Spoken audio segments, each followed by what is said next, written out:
जी तो अस्सलाम वालेकुम। सब कैसे हैं? खैरियत से हैं? अल्लाह पाक सबको खैरियत से रखे, खुश रखे, आबाद रखे, सेहत वाली ज़िंदगी अता करे और खूब रिज़्क़ रोज़ी अता करे सबको, आमीन।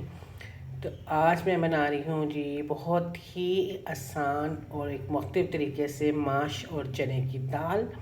रहमान रहीम लिया पैन गर्म करने के लिए, उसके अंदर मैंने डाल दिया जी साबुत लहसुन और इसको मैं थोड़ा सा दाल में के साथ हम दोबारा से अपना पैन ऊपर रख देते हैं। और ये मेरे हैं जी मसाले, हल्दियाँ, और इनको भी मैं तवे पे डाल के तो हल्का हल्का सा जब भून लूँगी। अब इसे मैं डालने लगी हूँ दाल में जी। तो ये देखें कि मेरी 1 किलो जो है ना मेरी चने की दाल थी और उसके अंदर मैंने 1.5 पाव जो है ना माश की पानी जो है ना इसमें मैंने डाला हुआ है और वो जो मसाले मैंने भूने तवे पे ऐड कर दिए हैं। और अब इसे मैं लगा दूँगी 20 से 25 मिनट तक जो है ना ये दाल मेरी गलेगी और फिर मैं आपको दिखाऊंगी जी। तो ये